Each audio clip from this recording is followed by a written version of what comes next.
Buenas chicos, aquí estamos in Mexico. Welcome to Luca the podcast. And today here we are with a good friend of mine. She's been traveling the world. She's the queen of agave. Her name is Megs Miller. Gracias. Ciao, Megs. Hola, ¿cómo estás? Salute. Salud. Thank you very much for bringing this over. I really De nada. need it, and it's a great pleasure to have it with you. Salud. I love it. Thank you. Well, what can I say? Here is the podcast, finally we made it, and I'm so excited to be here in Mexico City talking with so many incredible personalities that we share something together. Sí. I mean, we were in London together back in the days. Sí. You born in Canada, you passionate about agave in general. You are the most knowledgeable person probably I know about agave, Gracias. I have to say. Gracias. Working on it.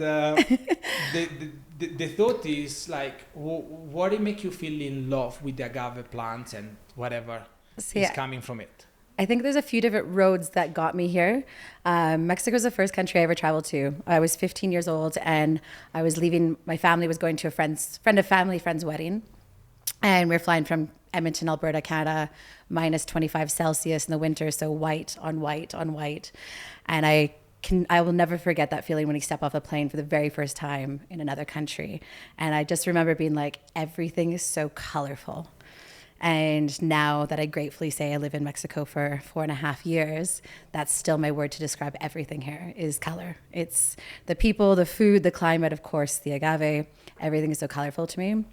So I always just, like, because it was the first country I ever traveled to, I fell so in love with it. And me and my dad used to have a joke that it was my first shot of tequila on that trip. And I was like, probably closer to my first bottle of tequila on that trip. As we know. As we know. And I don't know, just as a bartender, I started bartending at 18 in Australia when I was in university. And as a bartender, you have to learn a little bit about everything, right? You have to know about all the spirits, all the wines and beers, etc. And I just just didn't click, I guess, without any of the other spirits. Ever since I was 18 and tequila was my drink of choice. And then as we started learning more as bartenders, it was still the most exciting to me. The more I fell in love with it. And let's be honest, it's a very fun spirit as well. It kind of like pulls you in. The beautiful Sophie that works with me in Salon de Agave always says, if you're drinking tequila, you're becoming a bit more Mexican. Yes, absolutely. Shot by shot, should we say? I think so. That's how you become more Mexican. Yeah. I'm really like pleased about the fact that you said, like, when you saw Mexico for the first time, you were like so colorful. I'm coming from Italy, as you know. Yes. Which is colorful. Of course. But when I came to Mexico, I was like, I love the people here. I love the way how they make you feel. Sí. And it was when I really connect with the cultural thing. And I think you're really much connected to the cultural overall idea, the food, the drinking. The drinking for you is really much the knowledge that you really like so deep in that you can do my entire life. Yeah. you can do an encyclopedia for us, to translate all of that. And so, but you've been living a little bit everywhere around the world. You born in Canada. Yes, Edmonton, Alberta. And then? I left straight out of high school. At 18, I moved to Brisbane, Australia. And I went like that, one day to another? My parents, I don't think my mom has still forgiven me yet. I just applied to universities all around the world. And one day the school year is different in Australia. So when I got the application letter to say I was approved or I was enrolled, I had a 1 month to get a passport and move to Australia. So my parents were not very happy with me. My dad didn't speak to me for quite a while, but I used all the money I was saving to buy a car to just get a plane ticket. And I went and I got a student loan from Bank in Canada to do international university. And I went and did a Bachelor of Built Environment, majoring in interior architecture in Australia. Wow. And what that bring to Megs today? Like what it gives you? Like what you've been learning there? I still love architecture, but I don't think I was ever meant to sit at a computer all day. So I worked in bars to put myself through university, started in, like nightclubs and student bars. And I thought I'm more of a people person than sitting behind a desk all day. I felt like I didn't have anything to say after drawing lines on a computer. So I was like, I'll go back to this one day. But I think I'm going to stay with bars for now. And then I'll go back to this one day, which of course hasn't really happened. Is the option that you always have there? that is the backup plan, but the backup plan you don't want to use it. I think for this many years later though, like I don't think it would be relevant for I don't think I would have to go back and do a lot of courses to practice architecture in any country now. I don't think I would know building codes or anything anymore. But also, as you know, hospitality can take you anywhere in the world. So from Australia, I actually ended up going to Scotland and then London and then Indonesia. That's the beauty of our industry. Yeah. It gets you everywhere. Literally. Like you can be anywhere, everywhere. And I mean, look at this. You can do anything as well. So I've turned bartending into just visiting agave fields and getting to talk about it. You're now doing a podcast as well, right? We have so many different, we're all multifaceted. I feel like when I started bartending, it was one job. And well, I mean, when I started bartending, it was hard for me to get even behind the bar. It was more trying to pushing me to be on the floor, but that's a whole different story. But yeah, so I think when we started bartending, we thought, oh, this is just a job for now, and we'll see where we go from this. And then once you fall in love and see where it can take you, there's not really an end point. Because at that stage, I think you embrace it professionally. Like, there is two type of maybe from my point of view, it's like I just bartend just because. Yes. I just put anything in a glass. See. And then when you switch, it's like, but putting this thing in the glass with creating an experience and communicating the message well, he makes the atmosphere great. Exactly. And straight away on the same spot on the day, people will thank you for it. And then you feel like kind of great. I felt great today. You know, like you go home and that is where you click and you start to take it professionally, I guess. I think it's maybe for some people don't see it this way, but I think you will definitely agree with me is that the responsibility of making sure somebody has an amazing evening or day or time. No one goes out to a bar or to a restaurant to have a bad time. They don't leave their house to spend more money somewhere else to have an awful time. So you have a responsibility to make sure they have the best time out, right? Hospitality is this beautiful dance. People will always complain when the lighting's not right or the music's not right or the seat's not comfortable. But they won't pinpoint everything when it's this perfect dance of everything feels great. They just leave and go, I had a really good time there. I didn't want to leave there. I don't know why, but everything was perfect. So when you have everything come together, it's quite a beautiful thing. And that's why I think we get addicted to it. And don't you think that it's the people making the difference in 100%. A bar? Oh, the body is just like... This is it. Well, ask most bartenders. Usually our favorite bars are probably closer to dive bars, right? Something that's like, here in Mexico, my favorite bars are cantinas. I think cantinas have the most insanely beautiful hospitality in the world. It's something very, very special. So you'll find me mostly, and if I have days off to go out, I look for cantinas to go to. You find me really close because in Italy I'm looking for osteria, which is like a glass of wine that you don't know where the wine is coming from. Exactly. But it's just hang around with the whole people, but that is like it's tradition, you know? Yeah, exactly. It's blending in. And, you know, your background, it really made you who you are today. And you have still a few projects that you really bring around. Would you like to tell us the project and what you've been doing, you know, since the time in London with Remasso, etc.? So right now or from before? From before, yeah. Okay. Because I wanna showcase that you can really do anything you want. And maybe something expired. Does not matter, but it's beautiful that it's been done because that thing, it leads you to the next one. Of course, and that's what I wanted to showcase out there. I think I don't think if there's a project that didn't work or there's something that you tried that didn't work, you tried, right? And actually this was my crazy personality at 18 when my father told me I wasn't going to move to Australia. And he's like, I give you 3 months. I was like, okay, well, then I went for 3 months. Then I went, right? If I come back in 3 months, at least I'd know the answer. But if I never go, I'll never know. So I don't think trying is a fail, which I still can't believe I said that at 18, but I still feel the same way today. Yes. So I did university in Australia and I worked at bars there. And then I moved to Scotland. I worked at Bramble Bar in Edinburgh for a bit, which was, still absolutely love Edinburgh and Bramble and all the team. And then I got the knock on the door I was always the bartender who drank tequila and was the nerdiest about tequila. So I got the knock on the door from Bacardi to become the Casadores ambassador in the UK. That was so I had to move to London for that. It was a little bit short-lived because Bacardi dropped the brand from the UK market.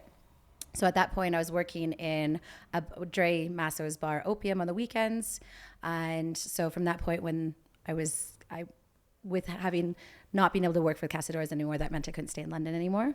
So Dre was already living out in Indonesia, working for Potato Head. And he's like, I think you could do some work out here. He was based in Bali, but the venue in Jakarta needed someone. So I ended up moving out to Indonesia and living in Jakarta for about a year, it was an amazing experience. Probably not the country that was perfect for me, but it was an amazing experience and I love going back. So then I ended up back in London, and that's when I started working with Altos Tequila, and I spent quite a long time with Altos. 2 years as an ambassador in the UK, and then I was itching again to get out. And so at that point, Dre had moved to Colombia, and he was out there with his wife and daughter, and we're having a few too many tequilas in Mexico. And he's like, I don't know, Megs, Colombia's quite cool if you're over London. And that was all I needed to go. So like, okay, sweet, let's try Colombia. So every other country I'd moved to except for Mexico in my life, I'd never visited. I just went. But so we were out in Colombia. And we had an amazing drinks agency for, again, about a year. And I applied for the visas, but the first round didn't quite work out. So in my head, we were going to go back and try again. But then we arrived back in London, and Dre got offered the space for Fam Bar. And Dre was still living outside of London. So he's like, do you want to do this? I'm like, okay, yeah, let's just do it. So then we opened Fam. And the idea with Fam was a concept we had been working on in Colombia, actually, as just a place to respect community, culture, and family. And just a place that was just a bar, just a bar that anybody's welcome in. So we had a sign that said, yes, Fam. We wanted to say yes as much as possible to somebody who walked through the door. You want to stand, you want to sit, you want beer, you want wine, you want a cocktail, who cares? You want to pick your own music? That's why we had that vinyl wall. It's just like we wanted to say anybody to walk in and just feel like it was just a regular bar, you know, that Cheers vibe. Yeah, which is sometimes is missed from around the world where we go, you know, like sometimes it sounds really complicated, everything. Why you don't make it easy? Just like you, because no one likes that feeling of walking into a place and they don't know what to do. You know, when you walk in and you're like, do I go here? Do I go here? Do I wait? Can I enter? You know, that feeling of confusion that's not the first part you want to give a guest. To me, when you walk into a space, you want them to, yeah, come on in. You know, we want just pure hospitality. Yes. And that has been Fam. That was Fam in London. And then COVID hit. And I don't know, I just kind of went to Dre. I was like, I think it's time for me to make the big jump, because Mexico had always been my dream. It was always my dream. And so when COVID hit, Dre was like, don't worry about it. So I took myself away from Fam, but no hard feelings or anything like that, but just stepped away and just packed one suitcase and jumped over to Mexico. Here we go. And here we go. And I honestly had no idea. 4 years after, 4.5. 4.5, yeah. I had no idea what I was going to do when I got here. I was like, and when you arrived, just like jump on the plane. What am I doing now? Or you had something planned ahead that you wanted to do? I first moved to Jakarta. So luckily I was still doing freelance work with Altos. So I had some sort of income when I arrived. Okay. Luckily. But yeah, I first arrived in Guadalajara, thinking I needed to be close to tequila fields and raicilla and other agave spirits in Jalisco. However, after coming from a city like London, I kept getting pulled to Mexico City. And then after a trip in Oaxaca with maybe it was some mezcals in Oaxaca, I ended up moving to Mexico City with beautiful Caroline neighbors into her house, and she took me in, and now she's still my family here. Then it was just say la vie. When I moved to Mexico City, I wasn't exactly sure what I was going to do here either, but I guess this is kind of funny saying Caroline, because I think Salon de Agave is, in a way, started in her kitchen. Okay. But it starts straight in. Like, as soon as you arrive, it's like, I need to jump with a project, I need to do something, or it was something like... No, I had no idea what I was going to do, to be honest, because when I moved to Mexico City, and I'd only been in Mexico for about 6 months, and it was still in COVID times. There was like ups and downs of lockdowns and stuff like this, and I ended up having, this is a bit personal, but I ended up having to like rush back home to Canada and do the whole quarantine hotel thing with my dad. Was very sick and we lost him. And so when I got back... Sorry to hear. Thank you. It's okay. But when I got back to Mexico, I guess I felt a little lost in a way. So when I got back to Mexico, that's actually when I met Liz Furlong. I met her hosting her in an agave field for a trip, and she was opening this agave bar in Costa Rica. And I don't know, we hit it off. I felt like I'd known Liz for forever. And she came Which is your business partner in Costa Rica. In Costa Rica. So she was opening this amazing bar on the beach, and she already had other venues in Costa Rica. So she came to Mexico quite a few times, and every time we hung out, she's like, I don't know about the person that I'm going to partner with. And out of nowhere, I was like, well, if they don't work out, let me know. And she's like, you're actually interested? I'm like, I don't really know what I'm doing in Mexico right now. So yeah, let's do something in Costa Rica. So I'd almost signed the paperwork with Liz before I'd even visited Costa Rica. Just a bit, salud. Just a little bit wild. But as soon as I got there, wow. Liz already had everything. It's based like Liz already had everything. I just kind of got to go in and say I had a bar in Costa Rica with her. So it was super. How beautiful it is, like you lead an opportunity to something else. It's like, okay, I'm going to Mexico. Something is. Mm-hmm. So the Salon de Agave is becoming something, right? Because we are in the early days. Then you're going to tell us everything in a second. Yeah. And then meeting up with people, be like the sense of conviviality, open up, exactly. Talking. It's like another opportunity in Costa Rica. I can open my own bar. Yeah, right? So that was literally what happened. Because, I don't like, let's just put it like I didn't have like this load of bank of money saved after leaving London because nobody has money in London because I lived in London. But I had paid off my student loan, so I just kept putting that same money away over and every month after I paid off my student loan. So I had like from pounds to Costa Rica, I was like, okay, I can like invest a bit. So it worked out quite well for me. So look, you become an investor. In London, you're poor as fuck. Yeah. When you change the country, you're like an investor. I was like, oh, okay, I can put some money into this. I love it. So I went to Costa Rica, and the space was absolutely amazing. It was beachfront, super beautiful. And so I was like, yeah, Liz, like I'm in. Let's just go for it. And she's been an amazing friend and business partner for quite a few years now. And yeah, absolutely. How easy is for you to make a change and fit in? Oh, I think in life, I think that I remember before I moved to Australia, I think I was actually quite shy in high school and school. I think I was actually quite shy. Not like super timid, but I was always a little bit shyer.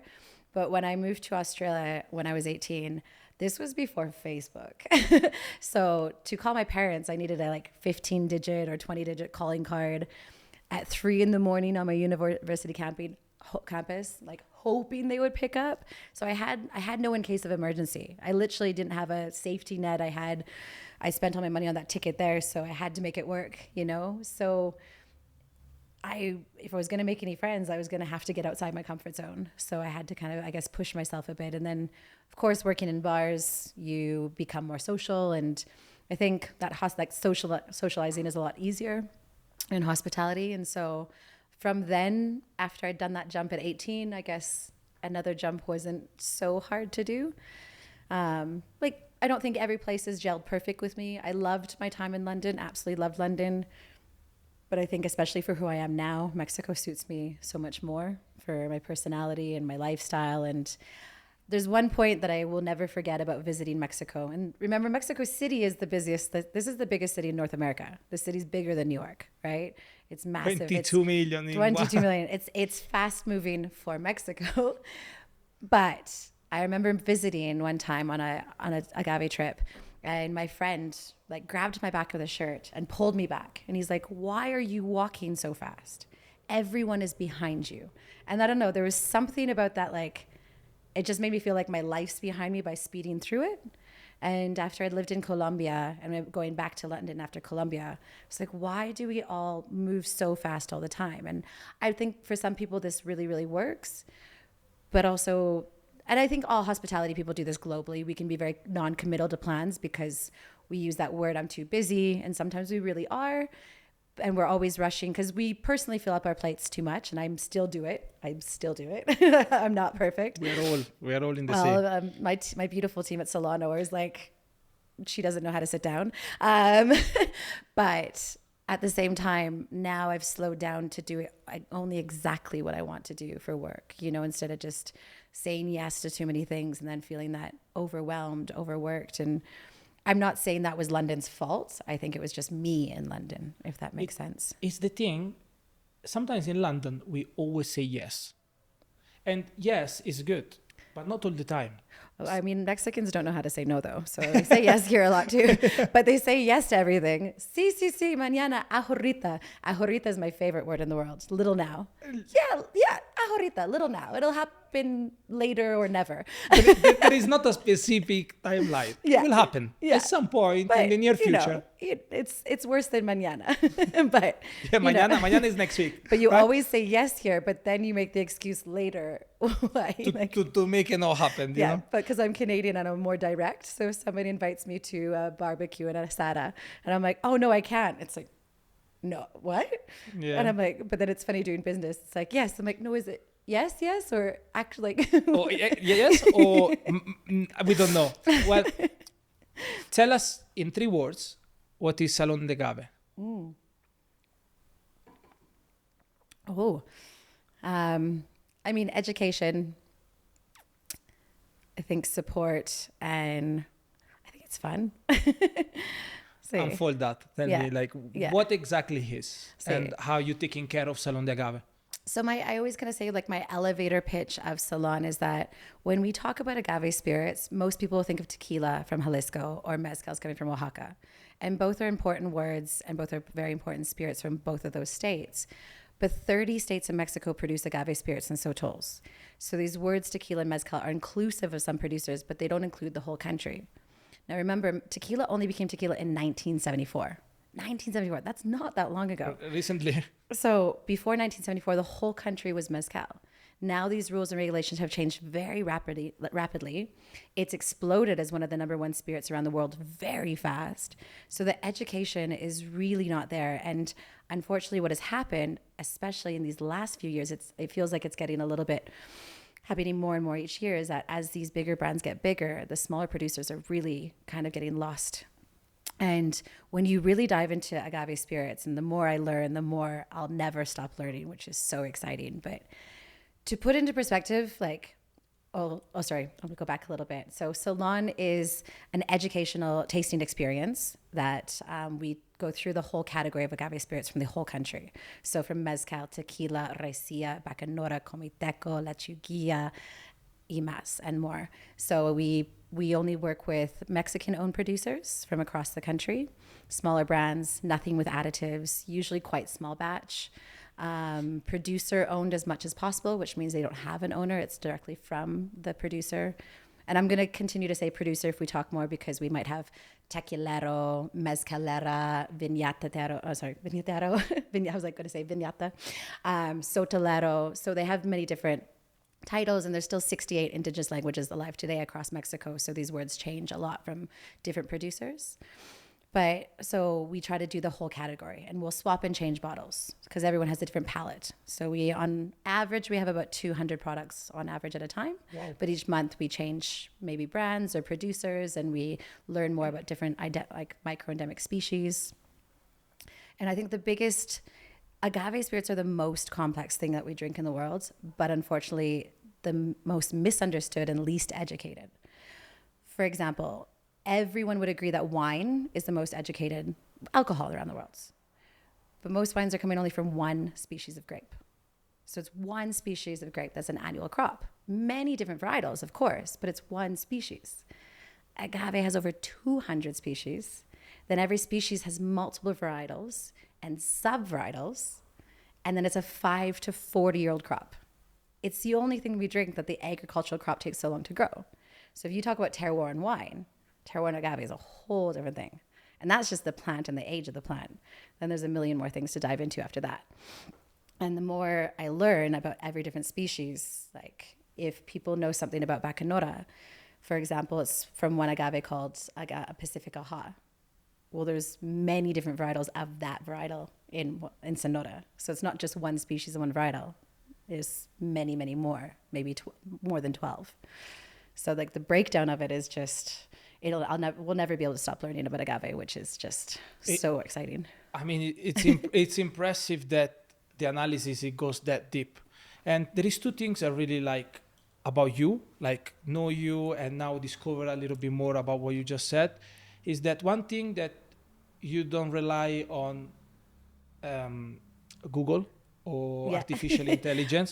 You're really taking yourself out there because the deep research that in 30 seconds you just mentioned to us has been your life journey, personal trips, and personal trips that you did with the sense of discovering.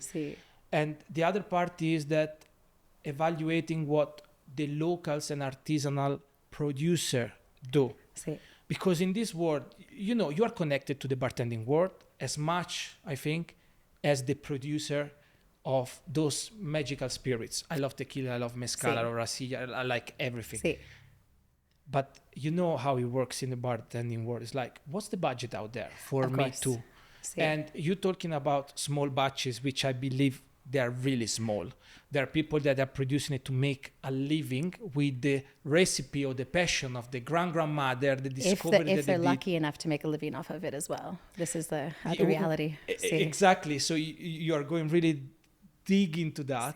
And there is another part that I, over the years, talking to you about brands, because as you said, you've been representing different brands.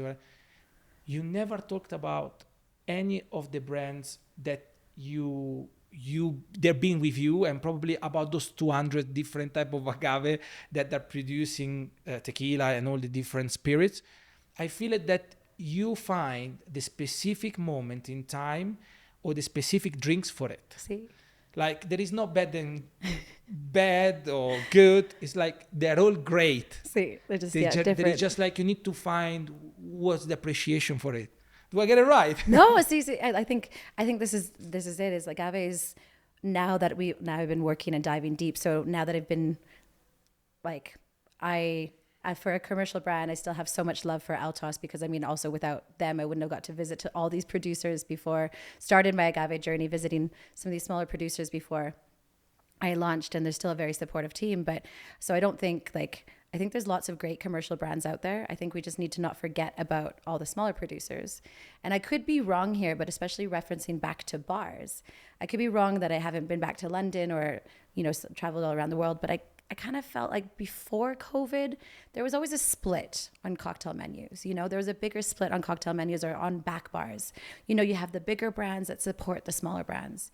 And maybe I'm wrong here, but I have this feeling that post-COVID, and don't get me wrong, bars that survived COVID, amazing, congratulations, that was very hard to get through. So taking some brand money that you really needed to get back on your feet, completely understand. But sometimes now when you go into these best bars in the world, you don't see any small producers anymore. And I'm not just saying about agave, I'm saying like if I'm in CATA, where the Canadian spirits, you know, from the smaller the smaller local brands, or in Scotland, and I don't know, maybe I'm only speaking from experience from places that I've been visiting the last few years, but you know what I mean? Like we tend to mean. Just do those batch cocktails, and it's this one brand that paid for all of it. And you are really endorsing the small producer, the way how you do it.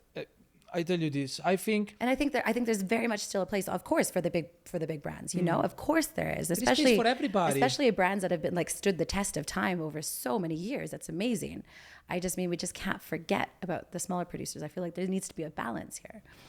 You feel it really well, really connected to them. Like, I mean, I've now visited my count. I have a list in my phone. My count is I've visited 20 states of Mexico now out of the 32, and about more than 90 different producers of agave spirits across the country. Wow. So yes, I feel very, very connected. And, you know, if you've been to Mexico, you know what Mexican hospitality is. It's not just visiting a producer.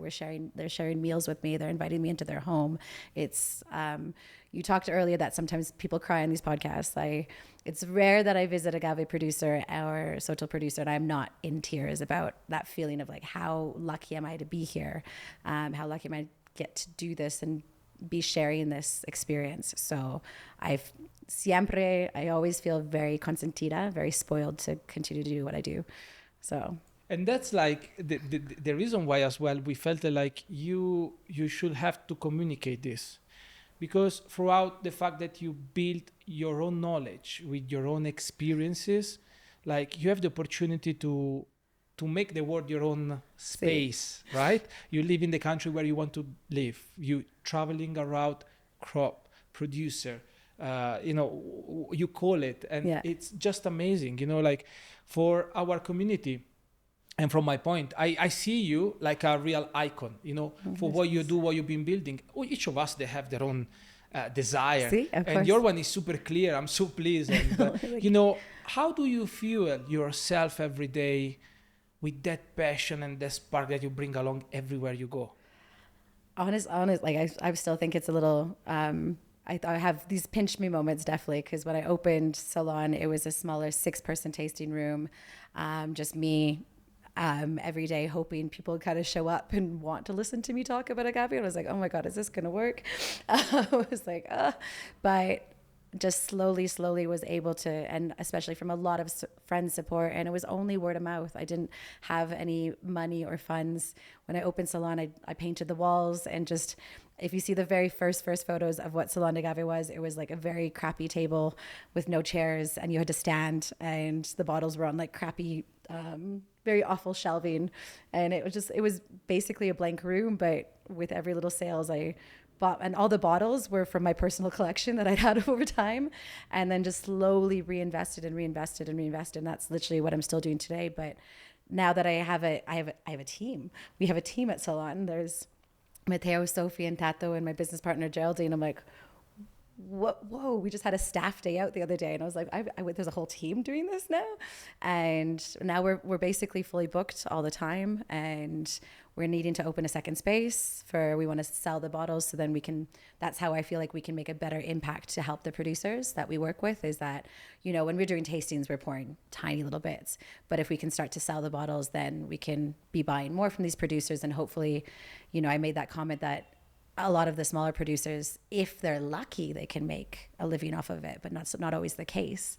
And some of the very best products we have in Salon are coming from people on the biggest poverty line, right? So the mezcals or agave spirits are insanely delicious, but maybe they don't know how to get it out to market, or they don't have the buyer, or, it's bad. Somebody came and bought, but then didn't come back.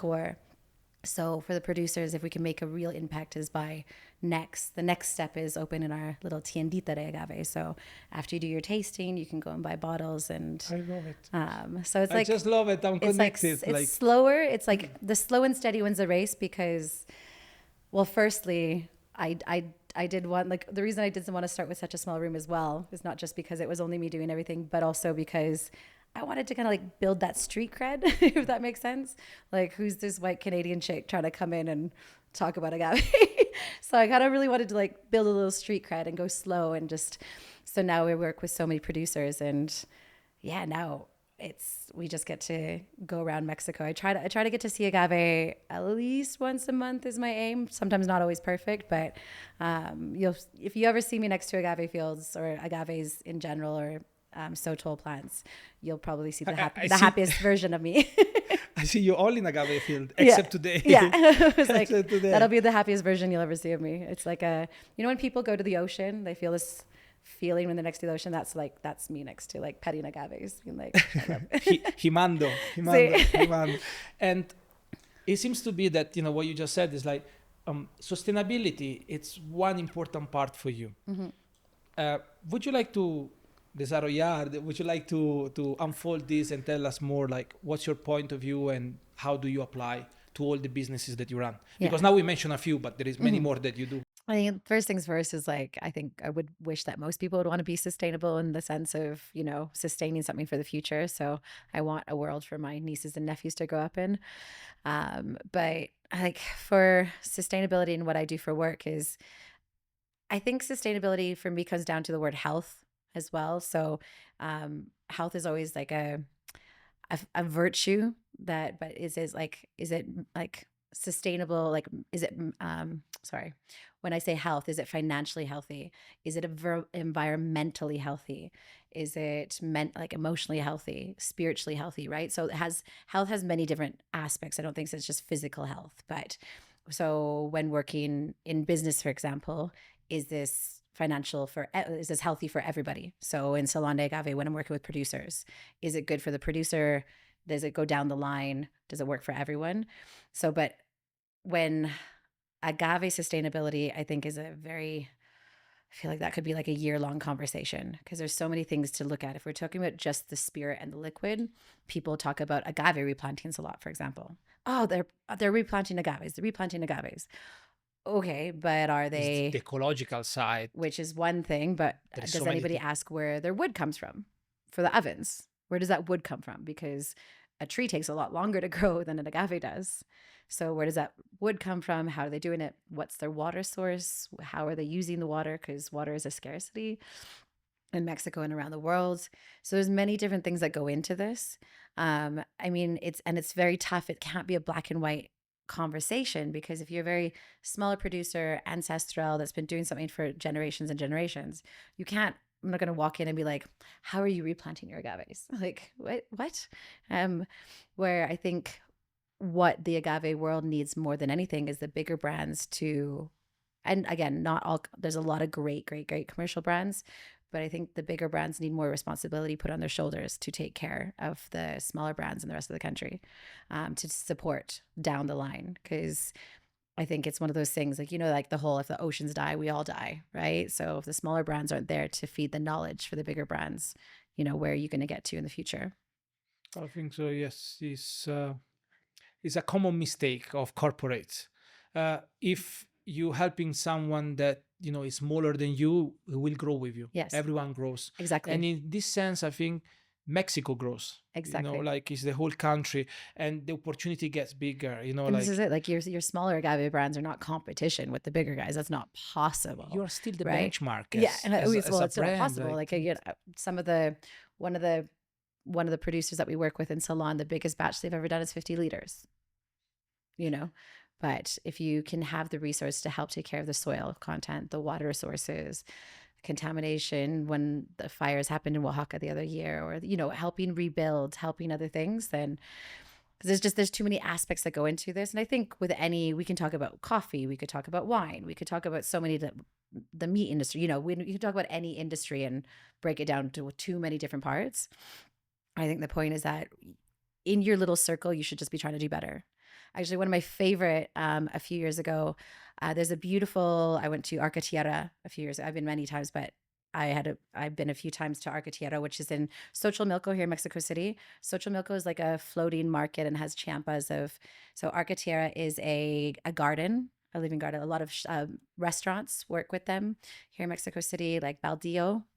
Doug Master. Okay, yeah. From Silo, he opened Baldillo with Arca Tierra. It's a floating garden. It's a garden that is like sustaining, uses the gardening Mexican style called milpa, which one thing feeds the other thing, and then all the nutrients get from the other plant. It's just a super beautiful way to go. But the beautiful lady, woman doing our tour that day said something just very simple. It's like, we are not meant to see everything that's happening in the world. We're not meant to, because it becomes too overwhelming as well, right? When we look on the internet or social media, we know that you get depressed, you get anxious, you get overwhelmed. We're not meant to see everything that's happening in the world. What we're meant to do is have our little pocket of people and do good in our one little society. And if we all did that, just think about how that ripple effect would happen. But we're too overwhelmed with everything that's happening in the world. So most people just decide to do nothing, right? So it's like, just focus on what you're doing and do 1 or 2 or 3 things good where you are. And then hopefully that could be more of a ripple effect. But I just thought that was a really nice way of looking at it. Is like, we're not meant to look at what everyone else is doing. You need to focus a little bit more like what's just literally right in front of you. Don't get distracted by the overall picture. Focus on the brick. Yeah. Little by little, yeah, right? Exactly. Little.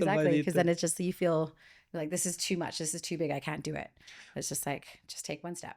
I love it. And on this, like, you represent an icon in our industry on the hospitality, on, the spirits culture, behind Mexico and etc. What it will be your advice that you will give to someone that is just coming into this industry, on the top of what you just said, but really like personal? What it will be your advice or your point of view that you will share it, that you think it will be valuable for someone out there to say? I think there's just I think going back to what I said before when I was younger, is like, why not just try? You have no reason to just not try. So again, if you're somebody who's a little bit shy, okay, I'm going to go out today and I'm going to try to talk to someone, and I'm going to try to like go to this event alone and talk to one person, especially in hospitality. There can be a lot of big personalities at these events and it can be quite daunting. But usually if you do pull somebody aside and say like, hi, I just really want to meet you and I want to say this, most of the time you're going to get a nice reaction, right? And if you don't get a good reaction for that person, well, then they're probably not worth it. It's not meant to be there for you. They're not your person, and just like let it go. But skip. Skip. Swipe right. That's how it is in 2024. But I think you lose nothing by trying. You really lose nothing by trying. I think this is what sometimes people think, is that if I try and it doesn't work out, then I lost something. It's like, well, no, you were just exactly back where you started. So it's not a loss. It's new knowledge. That thing wasn't for me. That part wasn't for me.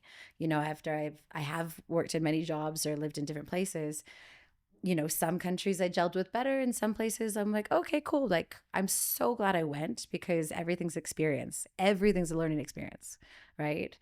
What doesn't kill you makes you stronger, right? Or makes you funnier at parties. How do you keep the balance, if you have a balance? I say this why? Because, for example, in my life, I don't have any balance. Okay. It's everything a lot in one side, the other side. Yeah, so I'm saying, how do you keep the balance? And if it's not, whatever, but then like to maintain this point of view, like this fuel that you have, like it's unbelievable how. And how would you say to someone like, I would like to pass it on and I think you need to work on this? So one of my favorite things that I probably did before I opened Salon, when I first moved to Mexico, I had a beautiful friend who's a career coach, actually. And it was an amazing, amazing platform to do. And I kind of went into it like not expecting much, but there was lots of different parts of it. But one of my favorite things that was finding what your virtues are. And this is now something that like I put into it, and it was just really simple, but it worked. It was so effective. So everyone will have different virtues. There's a million different virtues, of course, but you have to you go through exercises to find the one that will give you. So my 3 virtues was health. And so health, like I said, just recently was like, health doesn't mean it's one thing. Is mental, physical, emotional, spiritual, but health is like, is this healthy for everyone involved? So when I'm looking at something, is this healthy for me to be doing this anymore instead of just saying yes to every job? Is this going to be the balance I need in my life right now? So now that is one of my biggest virtues of, my family health. Am I spending enough time talking and seeing my family over work? Is it physically healthy? I was like, am I going out too much? Am I eating or drinking the wrong things all the time because I'm only traveling? And sometimes we know it's very hard to control what you can eat and drink when you're traveling. And of course we can learn to say no, but we know it's not that easy sometimes. And so all of these things come into, is this healthy for me? My other one is trust. Sometimes you just got to let go and trust the process. You got to trust the process, but also like learn a lesson if somebody's like, maybe that person's not the right person to trust as well. Like, it's just, but we've got to have some trust and just like go with it. And then my other one is sunshine, which is not today in Mexico City, but usually sunshine is like, but what the word sunshine means to me is that for me, agave is sunshine. Agave is sunshine. This plant spends 5 to 40 years literally soaking up Mexican sun. It is energetic. It gives you energy. So does this, when I'm making a decision about something, does this give me sunshine? Does this make me feel warm and give me energy? And I mean, it's quite relevant in a way of after living in London for so many years and then moving to Mexico as well. But if you're like putting that into action, is like if you're having a day that maybe it's not going so good, or you're having a day, I literally just go sit in the sun and just like feel that warmth and be like, okay, we're not doctors. We're not lawyers. We're not saving lives. I work in agave. I get to talk about agave. So I think finding what really matters most to you when you're looking at a bigger project, or you're looking to do a new job, or you're looking to, what do you want to do in life? Like find these virtues, or find like what's really going to make you happy, or your environment happy, and etc. like this. So I have gotten a little bit better at balance, maybe not every week, but it's just looking at like, okay, I need to say no to this, or I need to say yes to this. Is the vitamin N. Yeah. No. I like that one. Yeah. Jumping on the tequila, what's the biggest myth about tequila that you heard that you're fighting with all yourself? I mean, a lot of consumers that come to Salon, more expensive is not best. That's 100% true. More expensive the bottle, it does not mean it's better. When we look at whiskeys and wines, usually there's a lot of, it's not, again, not always true either in those products, but there is some price points on bottles of wine or champagne or whiskey in those worlds that the product usually sometimes has a story of why it is that price point. Usually still probably too expensive, but you know what I mean. Where with agave spirits, like I said, some of the best products we have, the most amazing distillates I've ever tried in Salon are coming from producers that can't make a living off of it, don't know how to sell it, and it's just mind-blowing. Where there's a lot of very, very fancy, expensive bottles in the market that I personally would not consume or put in my body.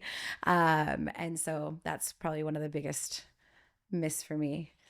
And where do you see the category of, agave spirits going? Like, you've been living like the time where nobody knew about tequila.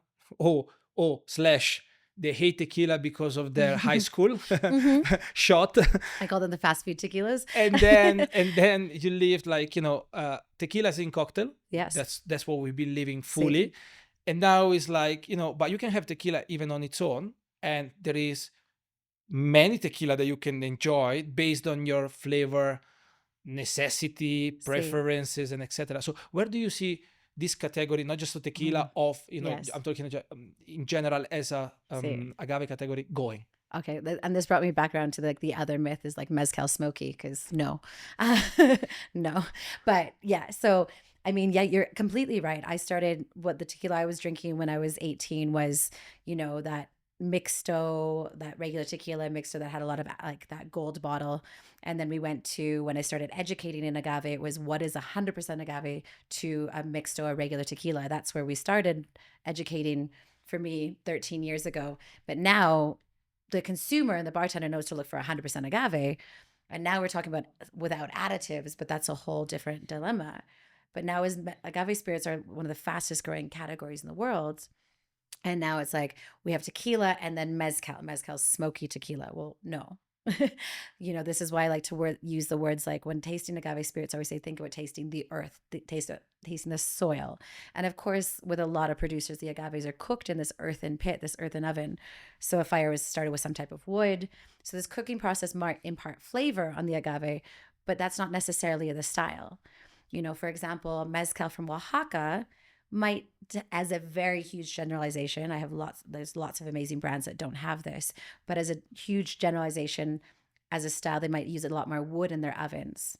Where if you go to San Luis Potosi, in that state, the way the ovens are, the rocks are sealed and the wood goes underneath, so that cooking process doesn't touch the agaves. So there's a lot of mezcals from San Luis Potosi that have no smoke in them whatsoever. Or if we're sipping on something from Sonora right now, and Sonora's earth is just very hot and dry. So you're talking about that soil, right? This is very quite literally drying in the mouth. So it's about that palate of that. So I think it's more the flavor profile of people expect agave to be, but this is so diverse. An agave called Iniquitans is so cheesy and lactic. It's like some of them smell quite literally like blue cheese, but then juicy fruit at the same time. And it's like, well, what is happening here? But there's no smokiness. Or some are very floral and fruity. Or I get a lot of like dark chocolate notes from good cupreata, like really amazing cupreatas from Guerrero. So this idea of that, I think people like to put agave in a box. Tequila tastes this way and mezcal tastes this way. But it's so much more than that. Like I said, there's more species and different profiles than there is in wine, which it hasn't been quite explored yet. I will not ask you what's your favorite agave spirits, because I'm sure you don't have it. You love whatever. You treat about that. You talk about them and you treat them like they are your babies. Mm-hmm. I feel it much like that, and I love this. Mm-hmm. What you brought today, it's wonderful, and I think we need to understand that there is not black or right path for anything. No. And tequila is not an exclusion, or mezcal is not either. It's just like there is so much more that to talk about it. Yeah. And you are encapsulating those little pearls for each of them, and you grabbing it and you make it your own, and you put it out there, you communicate it. That's wonderful. That's really wonderful. I would like to unfold a little bit about how is to live in Mexico, okay, in general. Because, you know, I've been in Mexico for the last 10 years, like coming back and going back to Europe and etc. I know it's not that easy eventually. Like, would you like to tell us, like, you know, how is for a Canadian living in Mexico for the last 4 years and a half? What has been the challenges and what has been the good sides that, you know, really make you feel like this is great? I really, even on the bad days, I'm still so happy to be here. I'm still so happy to be here. Like I said, out of all the countries I've lived in, Mexico was the dream for me. And it was when I got my first apartment here, I called my mom and I was like, I have to buy appliances. And she's like, what's the problem? I'm like, I've lived out of a suitcase even when I lived in London. I lived in London for quite a long time, but I don't think I ever felt settled and really invested in it, you know, luckily in the UK, a lot of places come furnished, so you don't have to make those. But I was like, my mom was like, you can always sell it. I'm like, I know, but it's making a statement that I'm staying in one place. She's like, you have a business there. I'm like, but so it was the first country that I also wanted to settle and know I wanted to stay for a long time. And for me, I'm trying to think like what's difficult. If you think more than 11 seconds, I've been told, it means that there is nothing that actually makes a difference. I mean, of course, there's days that are difficult. My Spanish is definitely still not perfect. I'm working on it. I'm at the point where I pretty much can understand everything. I'm trying to figure out my Italian, my English, so don't worry. So I mean, I wish my Spanish was better every day, but you know, that's not something to hate. It's just like I have all these things that I'm like, oh, I need to be a bit better at this or this or this. But it's making it you blending in. Yeah, like I said, I'm visited now. I'm at 20 states, and I'm trying to like every year. I'm like, okay, what state have I not been to? But then I want to go back to all these amazing places as well. So I really want to. I want to go see Chiapas really bad right now, but also I'm like, oh, I need to go back to Michoacan. So it's like this tour, and every time I book an agave trip is like, do I go back here or do I like go somewhere new? But do you feel in love with Mexico? Oh, 100%. You know, when we say the word color, like the food is so colorful. You can't eat Mexican food and be bored, or, you know, like the salt, the chili, the lime, the spice, like everything, like it's an attack on the senses in a great way. You know, if you walk through any mercado here, you know, it's, again, in a good way, it's this attack on the senses. You're like, it's so colorful, but everything is. So it's very hard to be bored in Mexico. You know, I think there's something for everyone, especially when people have not been to Mexico before. My family just came for the first time, and my little nephew was like, Tia Megs, this is the best day of my life. Like, oh my God, like, because there's just so much. And again, going back to like just the city here, this is the biggest city in North America. If I have a day off, like, what do you want to do? You want to go to all these amazing museums, all the delicious food across the city, the cantinas, the Xochimilco. There's just so much. There's so much culture in this city, and there's so much to do. So I'm sorry for all my old friends in London, but there's an old quote that says, if you're bored of London, you're bored of life. But for me, I think it's Mexico for me. And I'm not saying I was bored of London. I think this suits me more.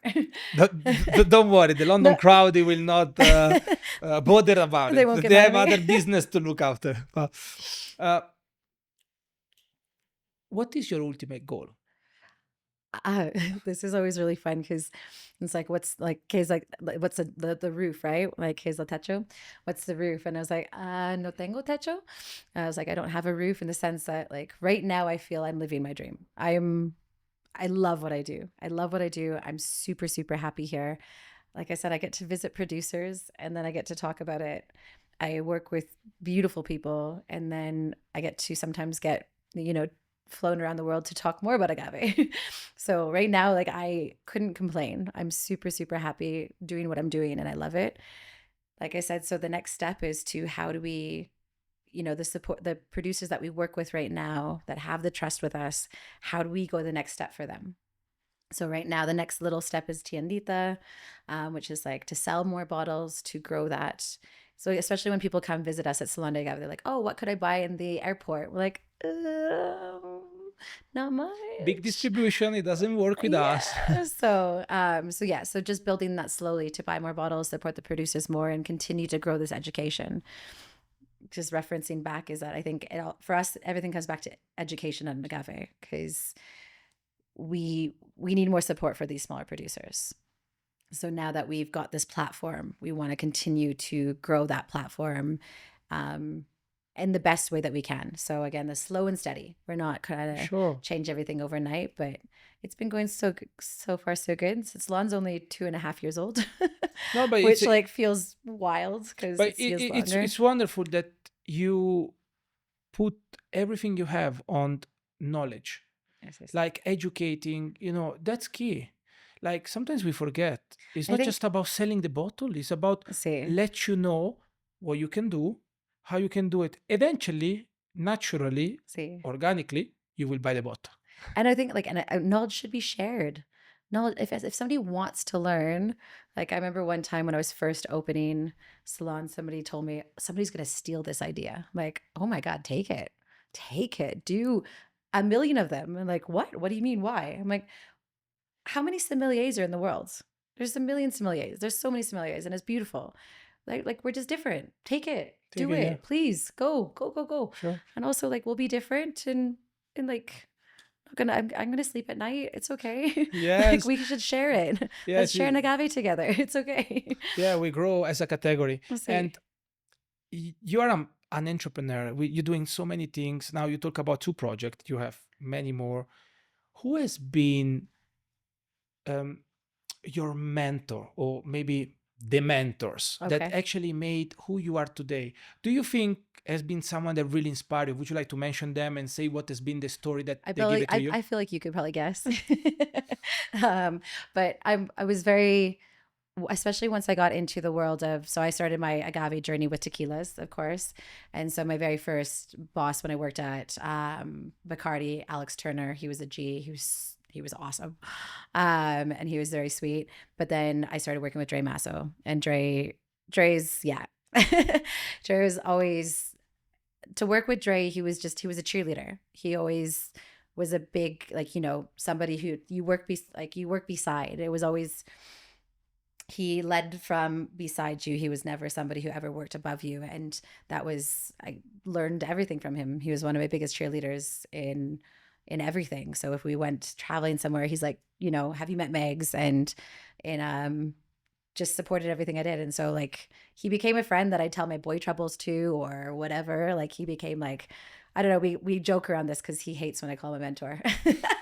He's like, you're my sister. You're like, I'm uncle or something. Like, I'm not your mentor. And I'm like, but you are. Like, because I first worked with Dre in London at Opium. And then I went and worked with Dre at Potato Head in Indonesia. And then we had a drinks agency in Colombia. And of course, with Altos Tequila, there's been a huge connection with Altos for obviously so many years. So he's just been a big cheerleader. And if I've had that moment of like, I don't know what I'm doing, can I talk it through with you? He's a big support system. And now it comes to you. You're a mentor for many other people in this industry. You are you are an icon, like for many people out there. How do you manage your team, or how do you inspire them every day? What are the steps or the key point that you're like, I stand for this and I'm trying to pass it over to them? So when Sophie was the first, so here in Mexico City, when I started Salon, 10 months into Salon, I got to hire. So Geraldine, my business partner, amazing. We've found a way to still, like, she's my best friend here. She's my family, and she's my business partner. We've known each other for 11 or 12 years, and we've never had an argument, a disagreement, or anything. It's like a joke of like, this is just too good working together. And then when Sophie started with me at Salon 2 years ago, my joke was always, if you want to do anything else, I will be the biggest support system for you. But can we try marriage counseling first? amazing. My joke with Sophie is that she drank the Kool-Aid with me. She is obsessed with agave as I am. We go on agave trips. We just kind of get each other, and she's truly special. And now Mateo's joined the team and Tato's joined the team. And I think my style of, I guess, being an owner or manager is, I mean, we're humans. I think there's something that happens in hospitality a lot of times that people don't treat people like humans or like adults. You know, you start in a bar, for example, back in the day, and sometimes this happens to a lot around the world. You get your introduction pack and it says, if you do this, you'll get fired. If you do this, you'll be on you know, it's all, you get this package of all the things you get told how you're going to do wrong, how you're going to mess up before you even get hired. And it's like, well, this person's an adult. That's an apartment. They have keys to an apartment. They have a lease. They have a rent. You know, so they're adults. So how about we just treat them like adults first? And then if they prove you wrong, well, that's a different thing. But how about we start with treating people like adults? So when me and Dre had fam, everyone did everything.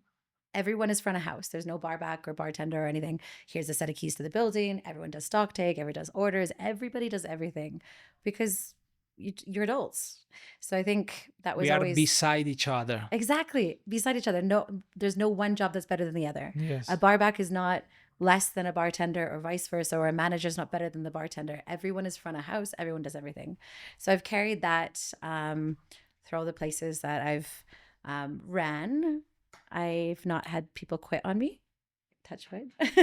But again, shout out if anybody needs to leave. I completely understand and will support, because we're creative people. We work in hospitality. We're creative. So if you're not feeling like you're not growing and you need to go to the next place, okay, go. And I never understood why people give this guilt when somebody wants to quit or move on to something else. Because they have a self-frustration that they would like to do it, but they never done it. Yeah. I think so. See, sorry. but you know what I mean? Sorry, I just went So. in, but I think so that. And we've been seeing that you taking care of a new project, which is called Changaro. Ah, okay. Where'd you get that? You know, we look into Oh, things. okay. Well, we have eyes on you. Oh, okay. Well, not necessarily. Benja used to explain to me that like changaro, it's a word in Mexico of like just a place to go get things. It's a small word, or like more inspired by the tienditas in Colombia. So the tienditas, when we lived in Colombia, is the London pub, you know, but it's an actual corner shop. So the tiendita could be the corner shop, but you can stop for beers, you can buy a bottle of rum, you sit outside on the tables and you just stay. So I was like, oh, I don't want a bar, I want a tiendita. I just want a shop that you can drink in. But now that Salon's expanding, we need to open the tiendita. So it'll be a bottle shop for agave, but we will, you know, you can taste before you buy, or you can sit and hang out. You can just like stay in the shop and hang out. But I don't think I'll have so much as a bar. It'll just be more of like the agave shop that you can stay and hang out in. So it'll just naturally feed off of Salon. And that's the next project here in Mexico that we're working on right now. And then I'm opening a bar in my home city in Edmonton, Alberta. Coco's Agave Bar. Wow, one more excuse to go back more often. Exactly. My family's quite happy. So my bestie, Nikki, it's mainly her project. She's always run the best places in my home city. So it's mainly her place. But again, kind of like what would happen with Liz in Costa Rica is like, yeah, let's jump in. So Coco's Agave and Cocktail Bar, little like, yeah, I think like, you know, a little bit like almost like toxic R&B, low basement, dark. We sexy. like those places. Yeah. Yeah. It's like the chicken soup in New York. Yeah, exactly. So it's that time. And then we can kind of maybe like, since different species of agave make you feel differently, we can kind of like, oh, R&B will go with Karwinski. Karwinski's like the love agave. Wow. There is a lot of going on in your life. And is there anything else that we should know that you want to put out there and let us know? Any other project? For today, that's good, I think. Well, like maybe ask me in 3 months. Ay, caramba. Right. Well, I'm really pleased. That things have really worked out well, and they work really well. And I think like even for me and for you, probably our parents, they thought that being a bartender, it was just like an escape from reality of a job. Sí. But day by day, I think you're really proving that actually is a career. and Yes. you're doing really good. Gracias. I'm so pleased for you. Well, Grazie. thank you very much for No, this. gracias. So thank you very much, everybody, for watching this episode. Megs has been unbelievable. She's incredible source of everything which is about Mexico and agave spirits. I hope that this will lead you to make more research yourself. And today I would like to thank the sponsor, which is Amaro Santoni, to give us the opportunity to be here in Mexico and share this with you.